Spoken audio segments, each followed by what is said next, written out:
सिद्ध चक्र महामंडल विधान का आज अंतिम दिन है और अंतिम जयमाला है। होनहार तुम गुण कथम जीव द्वार नहीं हो।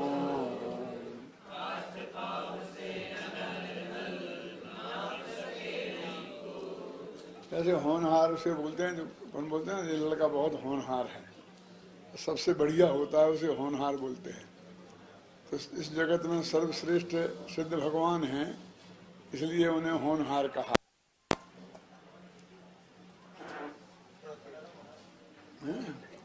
उसे होनहार कहा है कि तुम्हारे गुणों का कथन इस जीव के क्यों नहीं है। काठ पांव से अनल थल नाप सके नहीं कोई। किसी ने काठ का पैर लगाया हो, बोले टांग टूट जाती है ना, तो लकड़ी का पैर लगा लेते हैं। फिर वो अग्नि के जमीन को जहाँ आग लगी हो, ऐसी जमीन पर वो चलेगा तो लकड़ी का पैर जल जाएगा। तो काष्ठ पांव से अनल थल, अनल है ना, अनल माने अग्नि, और यदि ये अनिल होता तो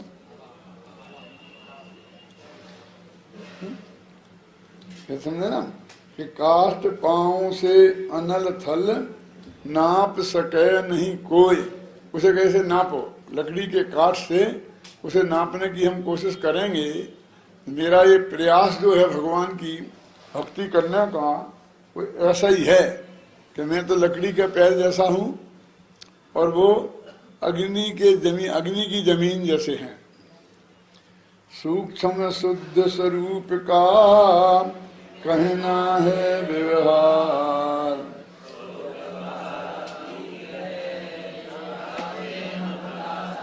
कि वस्तु का जो शुद्ध स्वरूप है,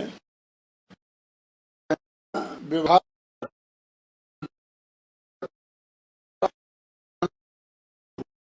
करना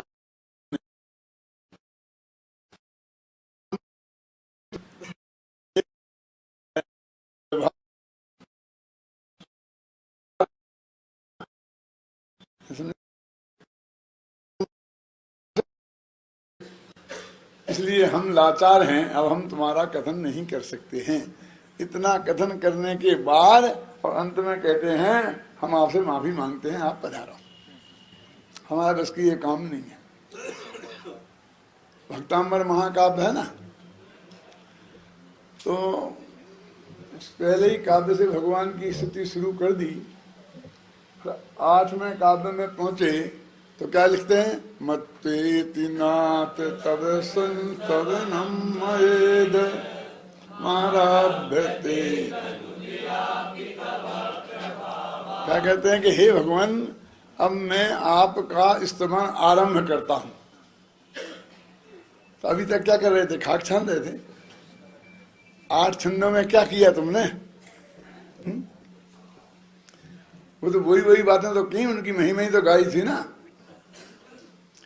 अभी। लेकिन ऐसी बातें की थी कि मैं अल्पश्रुत हूँ, लोग हंसेंगे, फिर भी मैं बोल रहा हूँ, है ना। आस्ताम तवस्तवन मस्त समस्त दोषम, तुम्हारा समस्त दोषों से रहित स्तवन तो बहुत दूर की बात है। आस्ताम समस्त दोषों से रहित तुम्हारा स्तवन तो आस्था मन रहने दो। इसका जो संस्कृत का अर्थ है ना, हिंदी में हम वैसा लिख नहीं पाते हैं, जो टोन उसकी है। जैसे अपन किसी से कोई बात कहते हैं ना, फिर बहुत हो गई, चलो चलो हटो यहाँ से, रहने दो। आस्ताम का अर्थ ऐसा है, बहुत हो गई बात, रहने दो। आस्ताम तवस्तवन मस्त समस्त दोषम, अस्त हो गए हैं समस्त दोस्त जिसके। आप तो समस्त दोषों से रहित हो, तो आपका स्तवन करना तो बहुत बड़ी बात है। तत्संग कथा भी जगताम दुर्तान हंती, बस तुम्हारी उल्टी सीधी कहानी ही सुनाए तो भी जगत के जीवों के पापों का नाश हो जाता है। क्या तत्संग कथा स्तवन थोड़ी हो, तो कहानी है। तत्संग कथापि जगताम दुरताने हंती दूरे सहस्त्र किरणा कुरतई प्रभैवे। सूरज की बात तो रहने दो, क्या जरूरत सूरज की? उसकी एक किरण आएगी तो तालाब में रहने वाले कमलों को खिला देगी। तालाब में रहने वाले कमलों को खिलने के लिए पूरे सूरज की जरूरत नहीं है, एक किरण भी काफी है।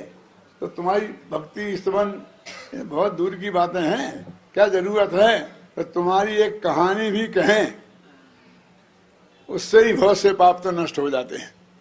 अभी तो ऐसी बातें कह रहे थे, क्या होता है, कैसा करने से क्या होता है। मत्वेति ऐसा मान कर, क्या कि तुम्हारी हम नाम भी लेंगे उल्टा सीधा जो कुछ भी बोलेंगे तो भी हमारे पाप नष्ट हो जाएंगे। मत्ते तु नाथ तब संसवनम मयेद मारभ्यते तनु धियापि, छोटी बुद्धि वाला होने पर भी। बहुत से लोग ऐसा अर्थ कर देते हैं, वह भी मैं मूर्ख, कई पढ़ना भक्तम्बर के पद्यानुवाद में, मैं मूर्ख, अल्पश्रुताम का मूर्ख लिखा का, तनु धियापि का भी मूर्ख लिखा होगा। उन्हें बस एक मूर्ख ही दिखता है और कुछ नहीं दिखता है। तनु धिया का मतलब क्या होता है? थोड़ी बुद्धि। अल्पश्रुत का क्या मतलब है? थोड़े से शास्त्र पढ़े हैं मैंने, तो नहीं पढ़े हैं बुद्धिहीन थोड़ी है, और बिल्कुल नहीं पढ़े कहाँ कह रहे आचार्य। और थोड़े पढ़े हैं माने 150 पढ़े होंगे बस। क्या कह रहे 150 पढ़े होंगे? तुमने 50 ग्रंथ पढ़ लिए ना 5 साल में, तो बहुत हो गए ना। इस द्वादशांग वाणी के सामने बहुत थोड़े हैं ना। तो वे अल्पश्रुत कह रहे हैं, तो कोई ऐसा मतलब मैं श्रुत केवली नहीं हूं, सिर्फ इतनी सी बात है क्या? ऐसी तनुधिया भी सिद्धों के ज्ञान केवल ज्ञान के समान है। 4 ज्ञान के धारी गंधर देव भी तनुधिया पी है ना। तो तुम ऐसा मत समझ लेना कि आचार्य मूर्ख होंगे, कुछ पढ़ा लिखा नहीं होगा उनने, इसलिए वो ऐसा कह रहे हैं। हम तो बहुत होशियार हैं, हम तो इतना बढ़िया करेंगे, गजब हो जाएगा। क्यों? यहाँ कहते हैं ना, बस सूक्ष्म शुद्ध स्वरूप का, शुद्ध स्वरूप का सूक्ष्म कथन कहना व्यवहार है, और तुम व्यवहारातीत हो, इसलिए हम अब तुम्हारे गुणों का कथन करने में लाचार हैं। हम तुम्हारे गुणों का कथन नहीं कर सकते। ये कब कह रहे हैं? 2000 गुणों का कथन करने के बाद, और जयमाला में अलग है ना। इतना करने के बाद में हम कह अब हम लाचार हैं, अब हम तुम्हारे गुणों का कथन नहीं कर सकते हैं। फिर भी पे जो कछु हम कहते हैं, फिर पे लगा दिया, फिर भी हम कह रहे हैं। फिर तुम लाचार हो तो तुम्हें कौन बाध्य कर रहा है कि तुम कहो, है ना। शांति हेत भगवंत, अपने चित्त की शांति के लिए हम ये तुम्हारे गुणों का कथन कर रहे हैं। कल कहा था ना, एक उदाहरण दिया, सम्मेद शिखर में 2 आदमी गए थे, शेर आ गया था, क्या पता है। तो वो जो सम्मेद दृष्टि है, नमोकार मंत्र क्यों पढ़ रहा था कि भगवान दौड़े दौड़े चले आएंगे और बचा लेंगे, कि किसी देवता को भेज देंगे, कि कोई उनका भगत नहीं भेजे आ जाएगा। क्यों? इस आशा से नहीं, केवल निज शांति हेतु लिखा ना, या शांति हेतु भगवंत। वो तो नवोकार मंत्र अपने चित्त की शांति के लिए पढ़ रहा था। तो इतना तो काम होता है ना नवोकार मंत्र पढ़ने से, कि चित्त में शांति तो आती है, घबराना नहीं। क्यों आती है? कितना पढ़ते हो तुम, क्यों नहीं आती चित्त में शांति?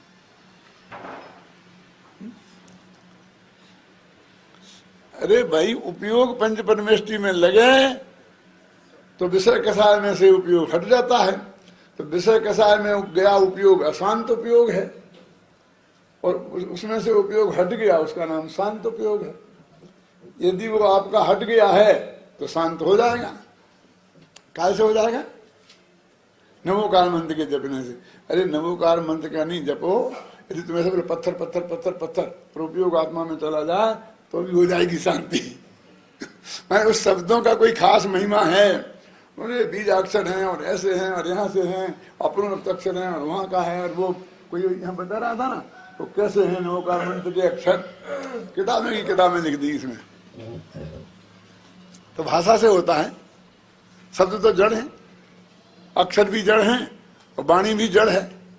क्यों? इनमें से उपयोग हटेगा तब आत्मा की शांति होगी, इनमें उपयोग लगेगा तब आत्मा में शांति होगी, है ना।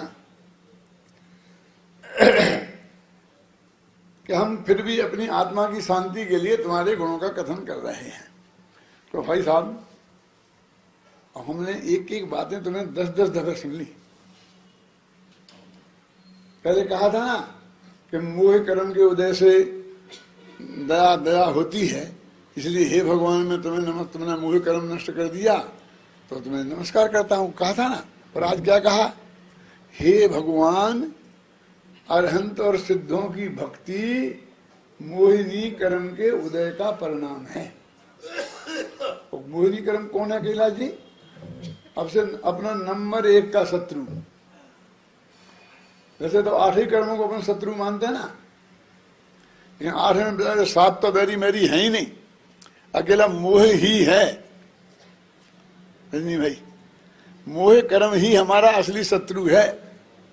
और ये भगवान तुम्हारी ये भक्ति, लिखा था ना, अभी पढ़ा था वो छंद, शांति जी ने बताया था ना कि मोह के उदय से अनंत की भक्ति होती है। कि 900 कोई 72-73 छंद था, क्या था? तो 984 में छंद था, है ना। बोलो, पढ़ो।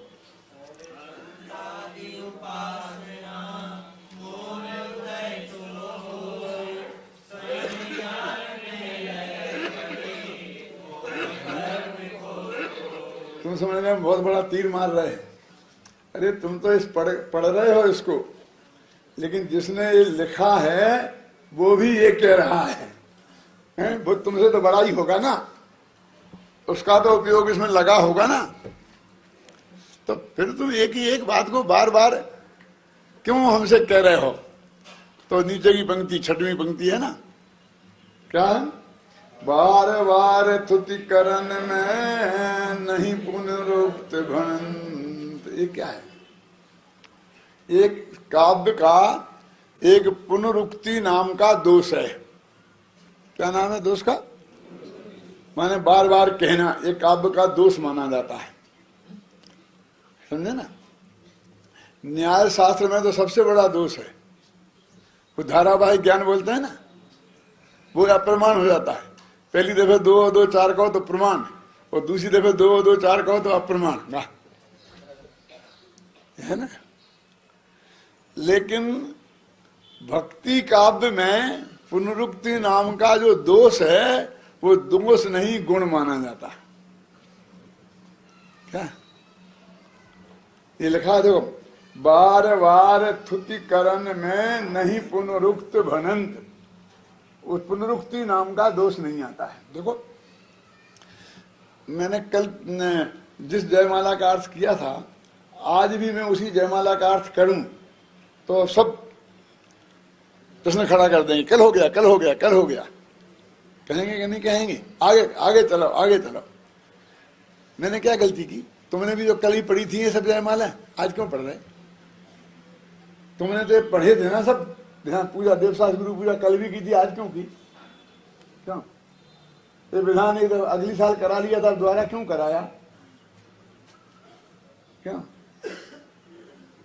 इस समय सार का प्रवचन तो बहुत हो गया, अब प्रवचन सार चलाओ साहब, क्यों? बोलते कि नहीं बोलते? तो देखो, स्वाध्याय में प्रवचन में पुनरुक्ति दोष है,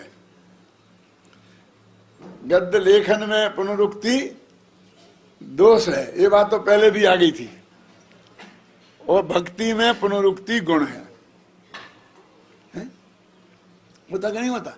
हम अभी एक वाक्य को रिपीट करें तो आप कहें आगे बढ़ो, और तुम केसरिया केसरिया चावल रंगवा दो, केसरिया केसरिया केसरिया, क्या है इसमें? चावल रंगवा दो, इसमें 100 दफे बोलते हो कि याद हो जाए, इसमें क्या दम है? इसमें है क्या? भगवान की भक्ति है ना, क्यों? तो पुनरुक्ति दोष नहीं है। लेकिन भगवान की क्या चावलों की भक्ति दिखती है मुझे क्या हो जाएगा? केवल केसरिया चावल रंगवा देंगे तो क्या हो जाएगा? तो बच्चों सा खेल नहीं है। ये बच्चा कि मम्मी मेरे को क्या खिलौना दिलवा दो, मम्मी मेरे को ये करवा दो। इसमें तुमने बना लिया भगवान, तुम बालक बन गए, भगवान तुम्हारी मम्मी बन गई। इसमें भक्ति भक्ति क्या है? भक्ति किसे कहते हैं?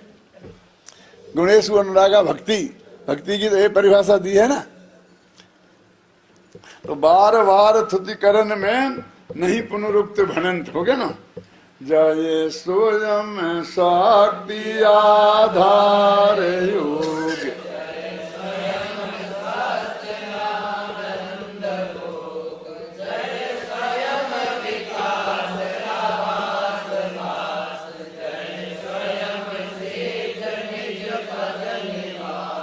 देखो एक जितनी दफे जय शब्द आया है उतनी दफे स्वयं शब्द आया है।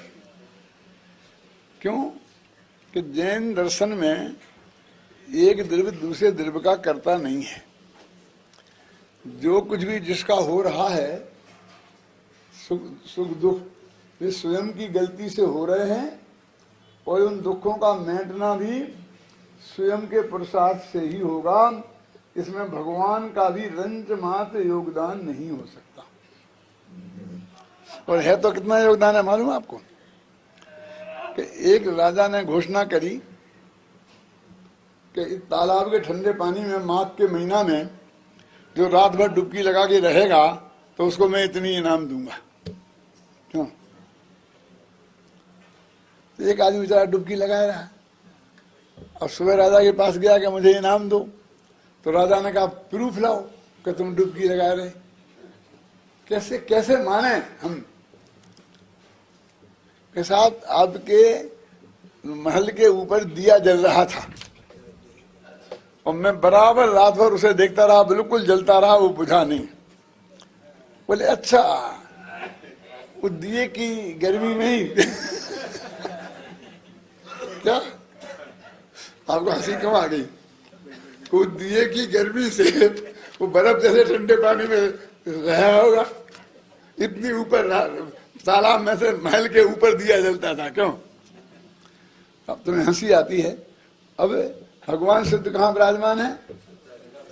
लोग आया था ना, शिखर राजत महंत, लोकाग्र शिखर राजत महंत में इतनी दूर हैं और हम यहाँ बैठे हैं और हम उनको अपने ज्ञान का ध्येय बनाएंगे, ध्यान का ध्येय बनाएंगे तो हमारा कल्याण हो जाएगा। तो वो सहयोग उनका कैसा है? जैसा उस तालाब में डूबे हुए व्यक्ति के लिए दीपक की गर्मी। समझ लो कितना है। तुम हंसे थे ना, तो ये हंसने लायक बात है कि भगवान तुम्हारे सहयोग से मेरा काम हो जाएगा। कुछ होने वाला नहीं है। धोखे में मत रहना। जय माला अब सिद्ध विधान पूरा हो रहा है और वो 100 दफे दोहरा के तुमसे कह रहे हैं कि जो कुछ काम होगा वो स्वयं से होगा, दूसरे से नहीं। देखो, जय स्वयं शक्ति आधार योग, अपने योग का आधार अपने स्वयं की शक्ति ही है। जय स्वयं स्वस्थ आनंद भोग, आपने स्वयं ही अनंत अतीन्द्रिय आनंद का भोग किया है, किसी ने दूसरे ने नहीं कराया है। जय स्वयं विकास आभास भास, जो आपके जीवन में विकास का आभास हुआ है वो स्वयं के से हुआ है। जय स्वयं सिद्ध निज पद प्रकाश, और अपने निज के पद को तुमने जो प्रकाशित किया है वो स्वयं के पुरुषार्थ से किया है, दूसरे के सहयोग से नहीं किया। तुमने दूसरे के सहयोग से नहीं किया और तुम किसी दूसरे को सहयोग दो। ये समझना मार्मिक बात क्या है। मेरी बड़ी बच्ची की शादी होनी थी और दूसरे लड़के वड़के देखने जाते थे और लौट के आते थे तो मेरे पिताजी मेरे से पूछते थे कि क्या हुआ बेटा? तुम्हें क्या करना, हुआ होगा जो हो जाएगा। तुम उपदेश तो दोगे आध घंटा, तो इतना नहीं कह सकते हो कि क्या हुआ, क्या हाँ होना। पंडित क्या बन गए ना मालूम क्या समझने लग गए अपने को। मैंने कहा मैं ये कहना चाहता हूं कि तुम्हारे सब बेटा बेटियों की शादी हो गई है, अब तुम क्यों फिक्र करते हो? क्यों? तुम्हारे किसने निपटाए थे? तुम्हारे पिताजी ने निपटाए थे क्योंकि मेरे पिताजी का स्वर्गवास जब वे 2.5 वर्ष के थे तब हो गया था। मेरे दादाजी कब स्वर्ग हो गया था? जब मेरे पिताजी 2.5 वर्ष के थे तब उनका स्वर्गवास हो गया था। तो तुम्हारे पिताजी ने तुम्हारे नहीं निपटाए ना, तुमने ही निपटाए ना, तो तुम हमको इतना अयोग्य समझते हो? हम अपने निपटा लेंगे, तुमने अपना निपटाए, झगड़ा खत्म, सब काम स्वयं का स्वयं से रहने दो। अरे भाई हमारे तो थे नहीं, इसलिए हमको ही निपटाना पड़ा था, लेकिन हम तो अभी जिंदा बैठे हैं ना। मैंने कहा हम नहीं, तुमको हस्तक्षेप नहीं करने देंगे। क्यों? कि तुम्हारा सहयोग लेते ही फिर हमारी ड्यूटी हो जाएगी कि हम अपने बाल बच्चों को भी निपटाएं, और हम वो झंझट नहीं पालना चाहते, अपना बुढ़ापा खराब नहीं करना चाहते। क्या? तो तुमने अपना निपटाओ और हम अपना निपटाएंगे और बच्चे अपना निपटाएंगे। बोलो हाँ हमारे बच्चों को रख ले, एक लो, वो क्यों रख लें, क्या को रख लें, क्या करना, क्यों? हम जिंदगी हमको यही करते रहना, हम कोई झंझट में पड़ने वाले नहीं है। और हमारा तो मार्ग है कि सब अपना अपना करो, अपनी मदद आप करो। किसी पछौनी कैसे भई, जब कहूँ ना मिली तब घर से भई, ये बुंदेलखंड की कहावत है। आज के बुंदेलखंडियों की भी समझ में आई होगी कि नहीं आई होगी पता नहीं, बाकी के लोगों की समझ में तो आने का सवाल ही नहीं है। किसान लोग जब गेहूं बोते हैं, गेहूं को पिसी बोलते हैं बुंदेलखंड में, तो वो किसी साहूकार से बीज उधार लेके आते हैं। तो एक बेचारा आदमी के सबसे बाद में बोया गया, तो किसी ने पूछा कि पिसी पिछोनी कैसे भई, ये गेहूं को बोने में देर कैसे हो गई? तो उसने जवाब दिया कहूं ना मिली तब घर से भई। क्या मतलब? कि मैं सब साहूकारों के पास गया, इससे मांगी उससे मांगी, किसी ने नहीं दी, इसमें 15 दिन निकल गए, किसी ने नहीं दी कि नहीं दी, तो बोई कैसे? कि जब किसी ने नहीं दी तो हमने घर में से निकाल के बोई, क्या पूरा घर में रखी थी तो सबसे पहले बोना चाहिए थी। क्या मैं घर की क्यों बोऊं जब तो साहूकारों की मिलती है? समझ रहा है? ऐसी पिछली बुद्धि वाले होते हैं कि पिसी पछोनी कैसे भई, कि कहूं ना मिली तब घर से बई, बई माने बोई। समझ में आ गया ना? अब तो नहीं भूलोगे, बुंदेलखंडी तो नहीं भूलेंगे हैं? कि भाई आज तक तुम मोक्ष में क्यों नहीं गए? कि भगवान भरोसे पड़े रहे इसलिए नहीं गए, दूसरे गुरु जी के भरोसे पड़े रहे इसलिए नहीं गए। क्यों? तो अब आज कैसे आ रहे हो? कि अब स्वयं से आ रहे हैं कि जब भी जाना होगा, आत्मा का कल्याण करना होगा, स्वयं से करना होगा, दूसरों के भरोसे काम नहीं चलेगा। इस जयमाला का ये संदेश है, बार बार स्वयं कह के कि जय स्वयं बोध संकल्प,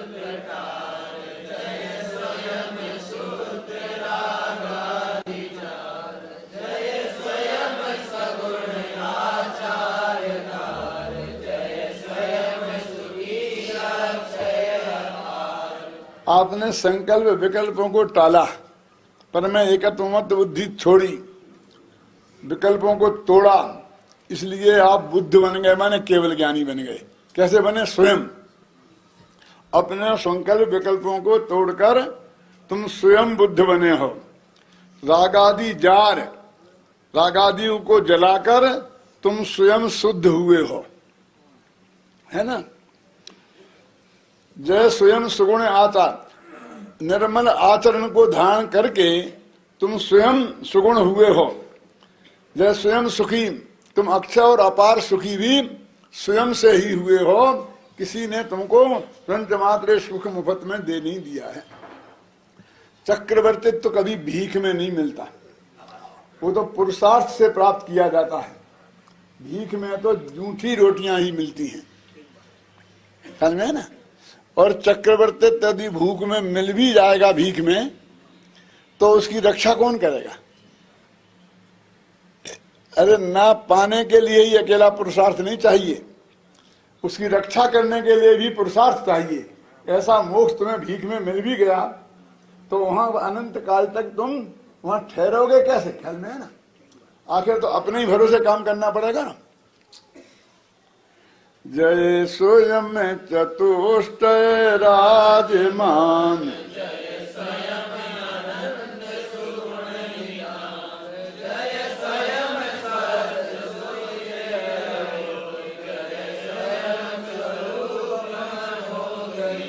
अपने अनंत चतुष्टय से तुम जो शोभायमान हो ना, अनंत दर्शन, अनंत ज्ञान, अनंत सुख, अनंत बीज, इनको अनंत चतुष्टय कहते हैं।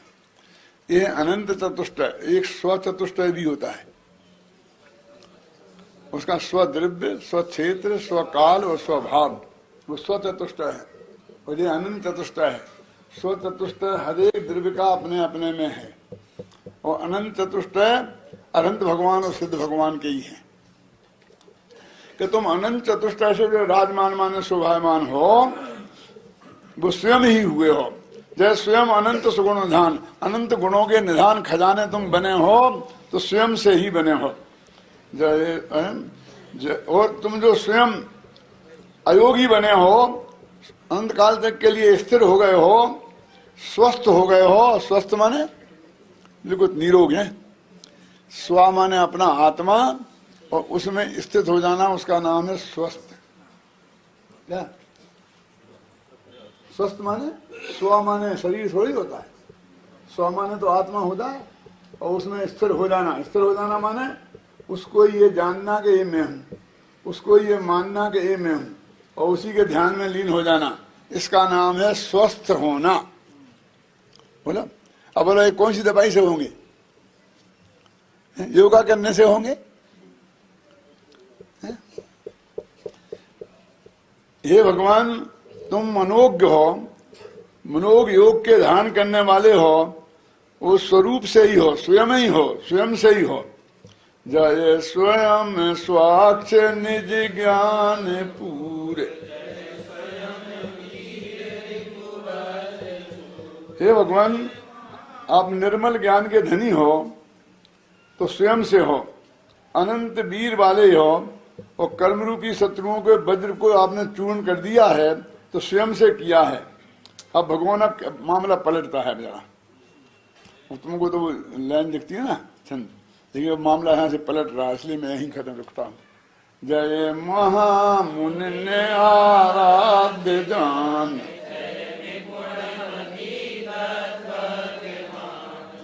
जय संतन मन आनंदकार,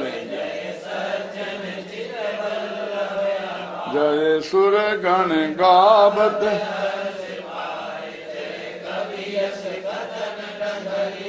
हे भगवान तुम महामुनियों के आराध्य हो। मुनिराज तुम्हारा ध्यान करते हैं। सारी दुनिया मुनियों का ध्यान करती है, ना करती होगी तो ध्यान रखती तो है ना, और महामुनि उनका ध्यान रखते हैं।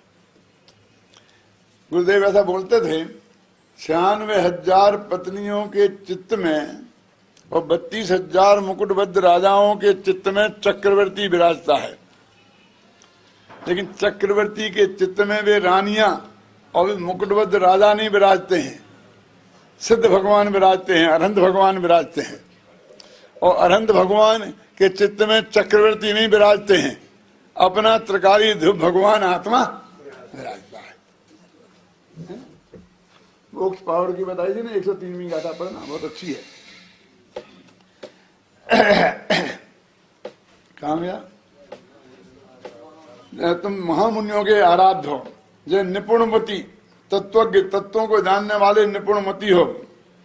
जय संतन मन आनंदकार, जो संत लोग आपके चित्त का में विचार करते हैं तो उनके चित्त में आनंद पैदा होता है, इसलिए कहा जाता है कि तुमने उनके चित्त में आनंद पैदा किया। जय सज्जन चित्त बल्लभ अपार, सज्जनों के चित्त के लिए अत्यंत प्यारे हो तुम। जय सुरगण गावत हर्ष पाए, और देवता लोग तुम्हारे गुणों का गायन करके बहुत खुशी होते हैं। और जय कभी यश कथन न करी अघाय, कभी लोग भी तुम्हारे गुणों का यश का कथन करने में अघाते नहीं। अघाना जानते ना? बिल्कुल अब नहीं चाहिए, बस अब नहीं चाहिए, तृप्त नहीं होते हैं। अब देखो फिर मामला पलटता है। तुमने महातीर्थ भवि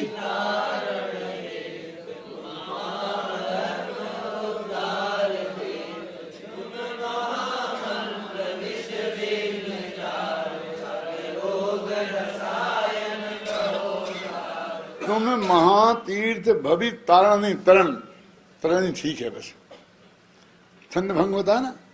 तुम महातीर्थ भवि तारण हेत, ऐसा अपन तारण कर लेंगे ना, क्यों घबराते हो, उसमें तरह है, समझे ना। कहते हैं कि तुम महान, हम तीर्थों पे क्यों जाते हैं, हमारा कल्याण हो जाएगा। गंगा में क्यों नहाते हैं, जो लोग भी नहाते हैं मानते हैं ना, आपका सागर स्नानम वगैरह है ना, तो हमारा कल्याण हो जाएगा। तो कहते हो भव्य जीवों के कल्याण करने के लिए तुम ही एकमात्र महातीर्थ हो, माने ये तीर्थ तीर्थ नहीं है। मेरी एक छोटी सी किताब है 32 पेज की, उसका नाम है सम्मेद शिखर, पढ़ी है कभी? उसमें मैंने तीर्थ किसे कहते हैं ये बताया। ये जो तुम्हारे पर्वत मर्वत है ना, ये तो बहुत बाद में नंबर आया है। शास्त्रों के प्रमाण पेश कर करके मैंने कहा सबसे पहले आत्मा को तीर्थ कहते हैं, समझे ना। फिर सब बताते बताते किने किने कहते हैं। फिर जिन्हें आप आज तीर्थ कहते हो वे कहाँ तीर्थ हैं? जो लोग स्वयं संसार से पार हुए और पार होने का उपदेश दिए, असली तीर्थ तो वे थे। अब वे जहां खड़े हो गए, ये तो इसलिए तीर्थ है, नहीं तो क्या है? समझिए ना, ये काय के तीर्थ हैं? वे नहीं खड़े होते तो है? वे कभी यहां खड़े हो गए थे, बस खत्म। ये उपचार में उपचार में उपचार में उपचार में उपचार। तीर्थ क्या है? जो स्वयं तरें और दूसरे के तारने में निमित्त हों, उन्हें तीर्थ कहते हैं। एक जमीन कैसे तीर्थ हो सकती है? घबराना नहीं। और यदि ये है भी तो आज तो तीर्थों की हालत क्या है? हर तीर्थ घीर मिथ्यात्व का अड्डा बना हुआ है।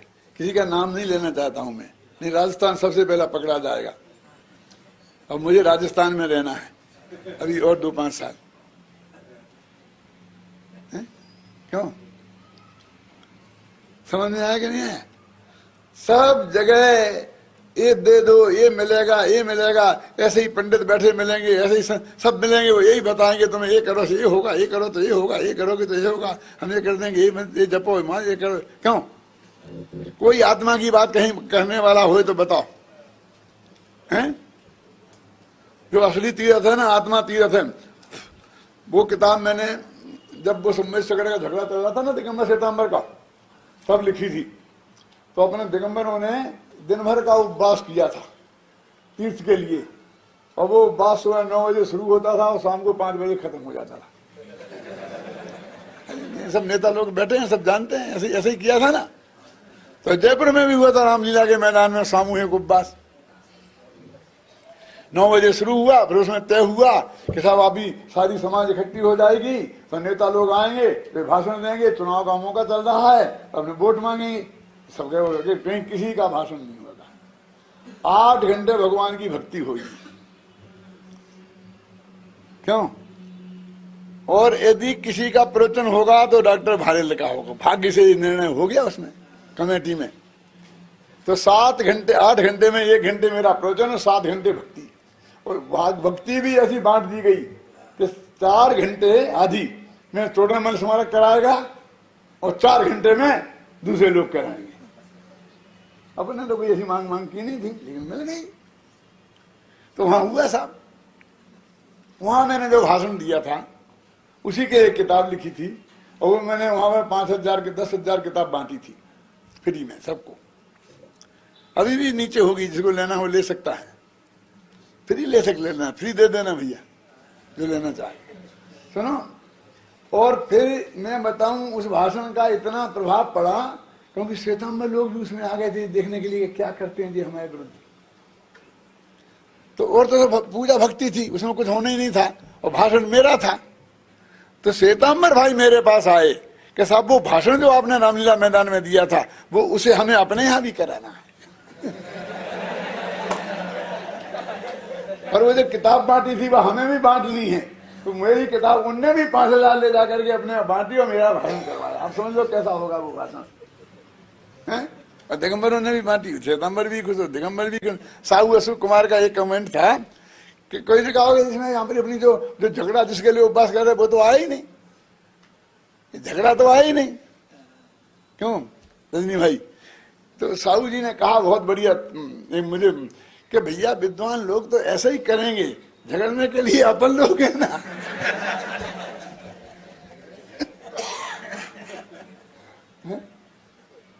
बस मैं एक वाक्य बोलता हूं उस किताब में जो लिखा है कि कोई अपनी अम्मा से अम्मा कहे तो किसी को ऐतराज होता है, यदि कोई अपनी पत्नी को पत्नी कहे तो झगड़ा हो जाएगा। समझना,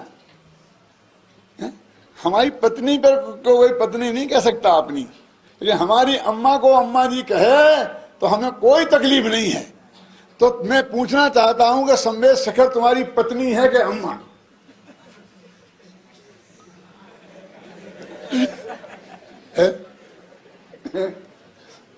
तो दूसरे भी उसे अपना कहें तो तुम्हें क्या तकलीफ है? सारी दुनिया उसे अपना तीर्थ माने, वहां आकर पूजन करे, भक्ति करे, समझ गए ना? व्यवस्था जमा लो, सब जने मिलके जमा लो, कोई दिक्कत वाली बात नहीं है, लेकिन ये हमारा है, ये तेरा नहीं है। क्यों? अपनी तो बहुत बढ़िया भक्ति होती है, अभी करेंगे ये लोग। मैं आता नहीं जाना, क्यों? मैं वहां से घर से सुनता हूँ, क्योंकि यहाँ आऊं तो मैं करने नहीं दूं पूरी में। वो तीर्थ हमारा, तीर्थ हमारा, तीर्थ हमारा, तेरा क्या तीर्थ है? या तो सोमेश्वर पारसनाथ का होगा या सबका होगा, तेरा कहां से आया? क्यों? तीर्थ हमारा, तीर्थ हमारा, तीर्थ हमारा, तीर्थ हमारा, भक्ति होगी तीर्थ की। तीर्थ किसे कहते तुम जानते नहीं, क्या करें? ये महातीर्थ है ना, कहाँ आए हैं? यहाँ था, तुम महातीर्थ भवितरण हेत, तुम ही आत्मा का कल्याण करने के लिए महान धर्म हो। तुम महामंत्र विष विघन जार, ये विघ्न कर दिया, ये विघन रन देना, घा पूरा है ना, इसको वही रन देना शब्द तद्भव। तुम महामंत्र हो, विश्व रूपी विघन को जलाने के लिए। पहले जमाने में मंत्र होता था ना, तो मंत्र फूंकते थे, विश्व तर जाता था। तो ये क्या कर, तुम ही हो, तुम महामंत्र हो। ये विघ्न रूपी जो विष है उसको जलाने के लिए तुम महामंत्र हो, समझे ना? और तुम कहाँ गया? आगे रोग रसायन कहो सार, अगमाने पाप रूपी रोगों को नष्ट करने के लिए तुम सर्वश्रेष्ठ रसायन हो। ये आयुर्वेद में रसायन होती हैं दवाइयां, सर्वश्रेष्ठ दवाइयां होती हैं, तो तुम रसायन हो। आगे अगमाने क्यों भैया? बताया था ना एक दिन। अब आज तो 8 दिन की परीक्षा होनी है ना, तो अग बताया था ना एक दिन। अग माने क्या है? पाप तो है। पाप, पाप माने क्या है? अग माने जो पाप है उसका अर्थ क्या? बोलो मत, चुप रहो।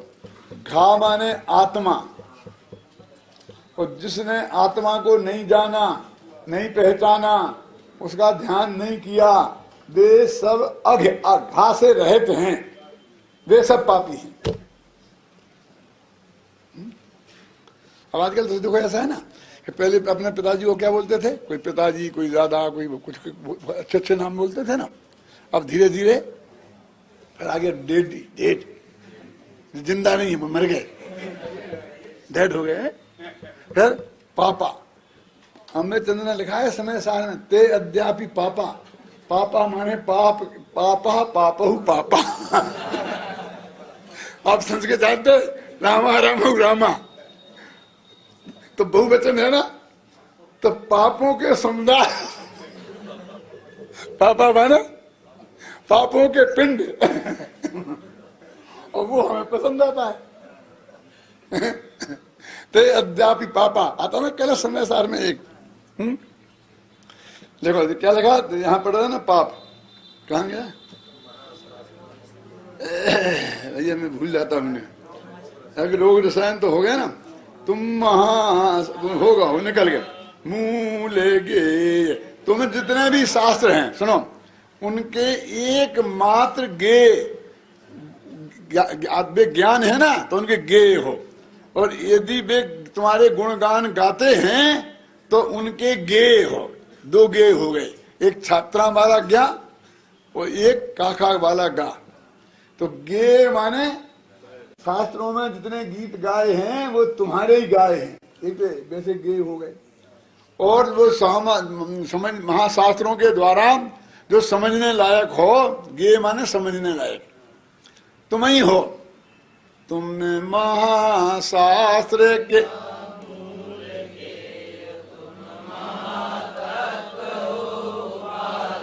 तुम्हें महाशास्त्र के मूल गे। काकी क्या जरूरत के बढ़िया है ना, हैं? तुम महातत्व हो उपाधे, तुम ही सर्वश्रेष्ठ तत्व हो, जीव तत्व हो ना, उपाधे तत्व हम। तिहु लोक महामंगल स्वरूप,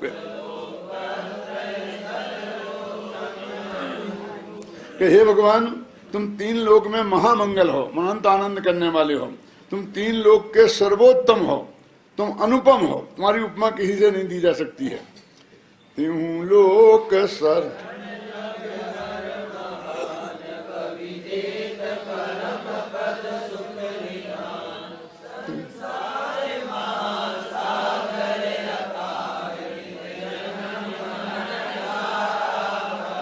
क्या करते हैं, शुरू में तो मूल तत्व ज्ञान की चर्चा करते हैं, असली निश्चय भक्ति की बात करते हैं, और सच्ची सच्ची बात कह देते हैं कि मेरे बस की कुछ नहीं है, मैं कुछ नहीं कर सकता हूँ।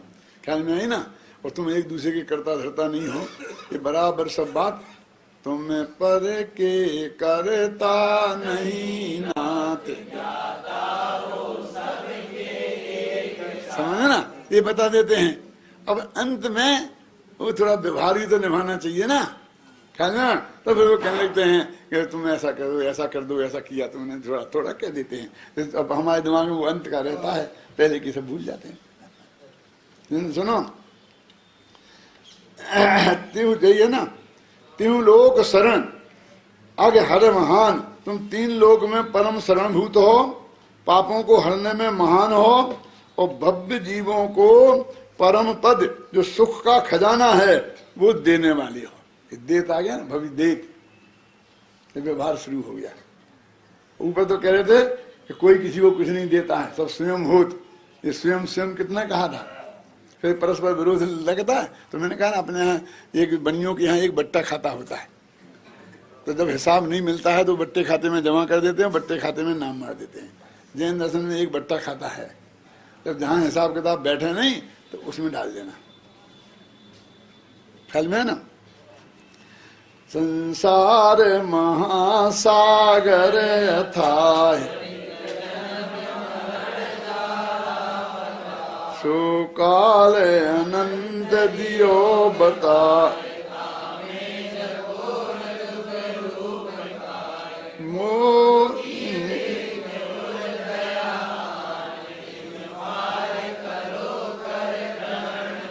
ये तीन पंक्तियों में बात समाप्त होती है।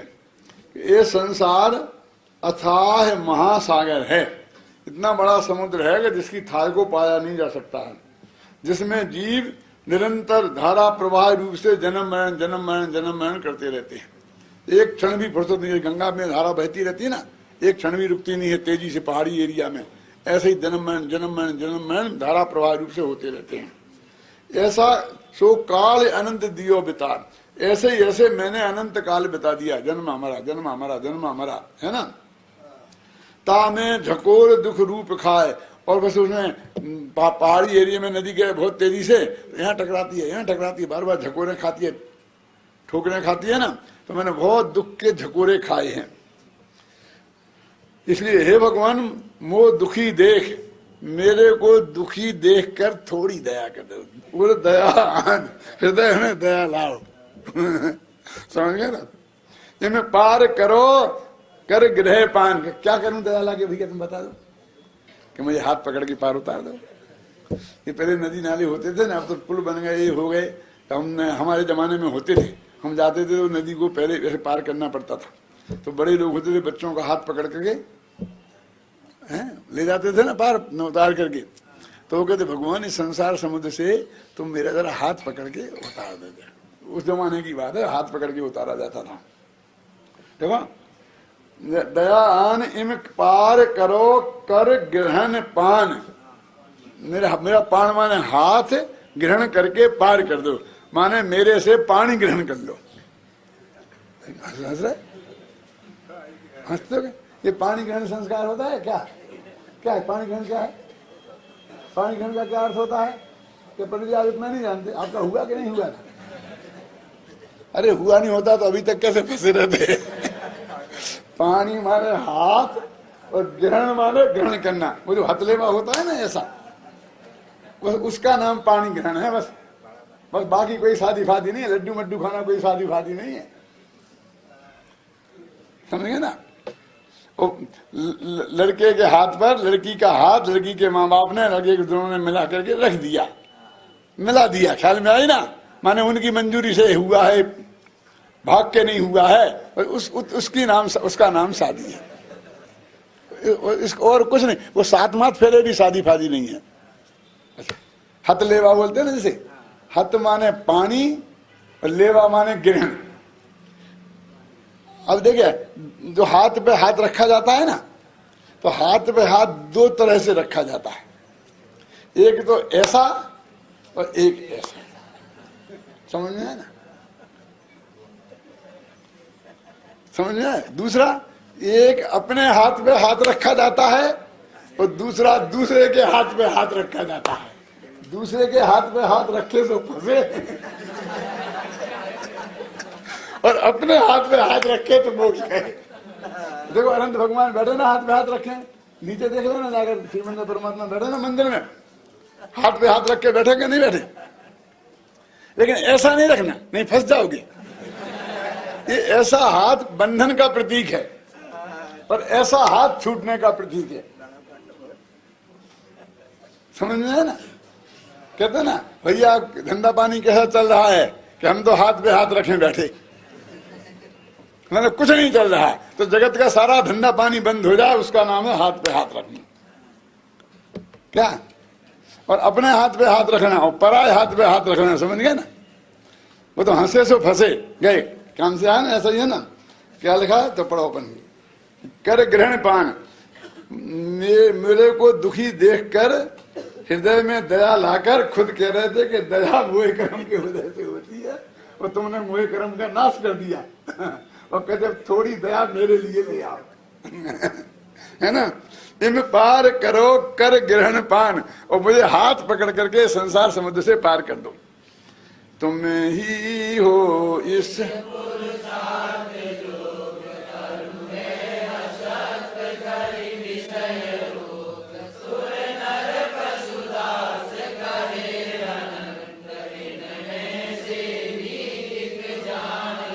कहते भगवान तुम ही इस पुरुषार्थ के काबिल हो कि मुझे हाथ पकड़ के पार ले जा सकते हो। बाकी के जो देवता कहलाते हैं वो असक्त हैं और 5 इंद्रियों के भोगों से में लगे हुए हैं, और उन रोगों, भोग रूपी रोग में खुद रोगी हैं। मैंने बहुत पहले एक चौपाई लिखी थी, पढ़ी है कहीं, याद है दादा मुझे। नारी रूप धार करहिए, ये 16-17 वर्ष की उम्र में लिखी थी। नारी रूप धार करहिए, ब्रह्मा पंचानन कर लिए। कहानी मालूम है इसकी कि नहीं मालूम? कि ब्रह्मा जी तपस्या कर रहे थे और इंद्र का आसन कब गया, वो घबराया बेचारा। उनके यहाँ इंद्र बहुत घबराता है, कोई भी तपस्या करता है और डर लगता है मेरा पद छिन जाएगा, उसे धृष्ट करो, बस इंद्र का काम एक ही है क्या। तो उसने क्या किया, देवांगना भेज दी तो नाचने लग गई। तो ब्रह्मा जी के 4 मुख थे, 4 मुख थे, तो यहाँ सामने नाचती थी तो आगे चुपचाप करके देखने लग गए, फिर बगल में नाचने लग गई। तो ऐसी गर्दन मोड़ते हैं तो लोग क्या कहेंगे, शर्म लगती है ना। तो यहाँ की आंखें खोल ली, फिर यहाँ पहुंच गई वो, तो यहाँ की आंखें खोल ली, फिर यहाँ पहुंच गई, यहाँ की आंखें खोल ली, फिर ऊपर पहुंच गई आकाश में। अब क्या करें, ऐसा करके देखें। तो उन्होंने एक गधे का मुंह बना लिया, ऊपर की आंखें खोल ली। ऐसा उनकी आती है कहानी, मैं नहीं कह रहा हूं अपनी तरफ से, उसको तो मैंने उस वक्त लिखा था जब पारोली में था तब। नारी रूप धार करहिए, ब्रह्मा पंचानन कर लिए, विष्णु लक्ष्मी के अधीन, समझ गए, और शंकर हिम कन्या लवलीन। अर्थ समझ में आ रहा कि नहीं आ रहा। विष्णु भगवान लक्ष्मी जी के पीछे पीछे दौड़े दौड़े फिरते हैं, और शंकर भगवान हिमकन्या माने पार्वती, पर्वत की बेटी, उसके पीछे पड़े फिर रहे हैं। जीतन हारे नारी के प्रभु आप ही एक, आयो तेरी शरण में तुम ही राखो टेक। क्या है?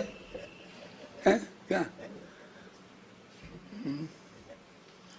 वो लिखा दो, क्या लिखा यहाँ पर, अब तुम ही हो इस पुरुषार्थ जोग, अरु हैं असक्त करी विषय रोग। समझ में आ गए, 5 बता दिए ना। जो जगत में देवता कहलाते हैं वो सब ऐसे ही हैं। मैं वहाँ अशोक नगर में संस्कृत पढ़ाता था, तो उसमें एक स्वर्ण पुष्प नाम की किताब थी, उसमें सबसे मंगलाचरण था। तो मंगलाचरण में ऐसा अथाग शंकर जी भगवान को नमस्कार किया था, और शंकर भगवान को नमस्कार ऐसा किया था कि आप योगियों में सर्वश्रेष्ठ हो। क्यों? क्योंकि आपने कामदेव को भस्म कर दिया था। आप भोगियों में सर्वश्रेष्ठ हो। क्यों? क्योंकि पार्वती जी आपकी जांग पे बैठी हैं। उस छंद में ऐसा लिखा था अर्थ। तो आप योगियों में भी श्रेष्ठ, भोगियों में भी श्रेष्ठ। आप तो 2 नंबर पे कहीं रहते ही नहीं।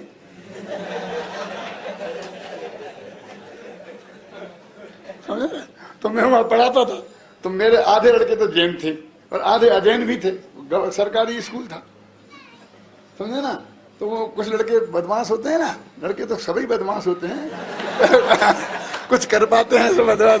तो गुरुजी एक प्रश्न है कि बोलो बेटा क्या प्रश्न है तुम्हारा, कि इसमें जो ये बात लिखी है सच्ची है क्योंकि वो जानते हैं जैनी है, वो ये मानने वाले नहीं है, रोजीना मंदिर में प्रवचन करते हैं, वो जानते थे कि ये बात सच्ची है। मैंने कहा देखो बेटा, मैं यहाँ पर लैंग्वेज का अध्यापक हूँ, मैं भाषा पढ़ाता हूँ, मैं यहाँ फिलोसफी नहीं पढ़ा रहा हूँ। इस श्लोक का जो अर्थ मैंने बताया है बिल्कुल सही है। क्या वो बात सही है कि नहीं है ये मैं नहीं जानता, क्या, लेकिन इस छंद का जो अर्थ ये है वो मैंने बताया है, वो 100% सही है। समझे ना। अब देखो, सुर नर पशु दास कहे अनंत, कहते भगवान तुम्हारे देवता लोग बहुत भगत हैं, मनुष्य लोग भी बहुत भगत हैं, और पशु लोग भी बहुत भगत हैं, तुम्हारे भक्तों की गिनती तो अनंत है। उनमें एक संत का नंबर भी लगा देना, संत कवि। संत माने साधु नहीं, एक कवि का नाम संत था जिसने एक विधान लिखा है, तो उनमें भी है एक जान संत। इस संत कवि को भी उन लाख कर अनंतों में एक नंबर मेरा भी लगा लेना। बस इतनी सी बात मैं कहता हूँ। जय बिघन जल दिहन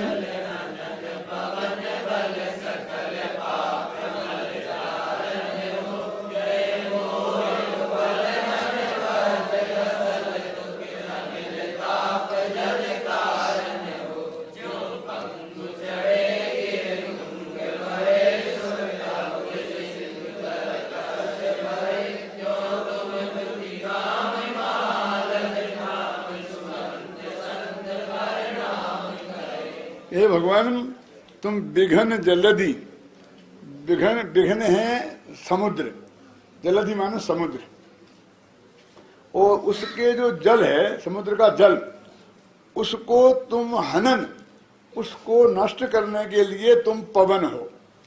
हवा है ना, तो बादल समुद्र के पानी को उड़ा ले जाती है ना, वो बादल बना देती है। ये पानी कहाँ से लाते हैं? आकाश में बादल आते हैं तो पानी कहाँ से आता है आकाश में? कि समुद्र में से लाता है, जहां होगा वहीं से तो लाएगा। कि कौन लाता है? एक सूरज अपनी गर्मी से ऊपर ले जा, भाप बनाता है, और हवा उसको उड़ा के यहां ले आती है। तो क्या कहते हैं कि विघन रूपी जो समुद्र, उसका जो जल, उसको हनन, उसको नष्ट करने के लिए तुम पवन हो, हवा हो।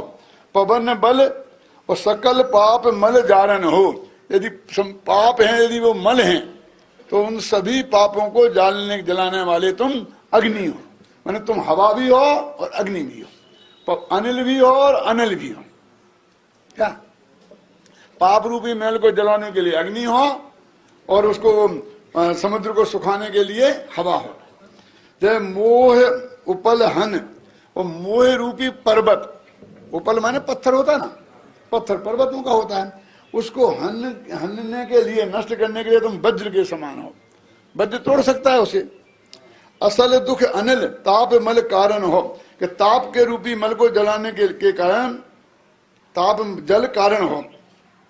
कि असल जो दुख रूपी जो अनिल माने अग्नि, उसके ताप को नष्ट करने के लिए आप जल हो, जल रूप कारण हो गया। अब ज्यों पंगु चढ़े गिर, लंगड़ा आदमी पर्वत पर चढ़ सकता है। गूंग भरे स्वर, गूंग आदमी गा सकता है। अभुज सिंधु तर कष्ट भरे, और जिसके दो ही हाथ कट गए हैं वो समुद्र में तैर के पार करना चाहे। ये तीन काम कितने असंभव हैं? कौन?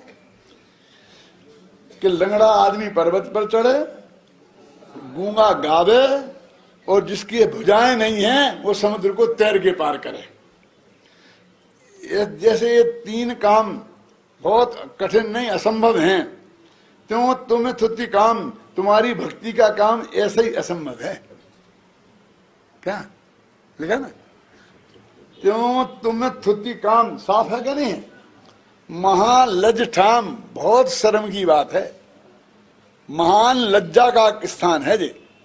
तुम्हारी भक्ति करना बहुत बेशर्मी का काम है, ऐसा लिखा है। जो पढ़ो, कोई दूसरा पंडित सारे हिंदुस्तान में जाना, दूसरा अर्थ कर देवे तो मेरे पास लाना। देखा? क्यों तुम्हें थुति काम, महालज ठाम, इतनी हिंदी तुम लोग भी समझते हो ना, कि ऐसे ही तुम्हारी स्तुति का काम महान लज्जा का काम है।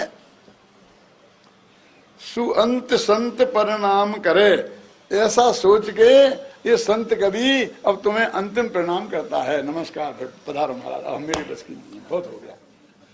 क्या अपन लोग, जो आदमी ज्यादा चेंट जाता है ना हमसे, फिर समझाते समझाते हम परेशान हो जाते हैं। कहते भाई साहब हमारे बस की नहीं है, हम आपको नहीं समझा सकते हैं, हम आपके हाथ जोड़ते हैं, आप पधारो। कि मैंने पंडित जी से हाथ जुड़वा लिए।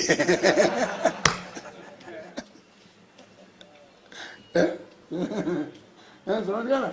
ये महाकाम है, मैं अंतिम प्रणाम तुम्हें करता हूं, अब मैं और कोई बात तुम्हारे बारे में नहीं कहना चाहता हूं। हो गया ना? फोन आ गया। तीन लोक चूड़ामणि सदा रहो जय बंद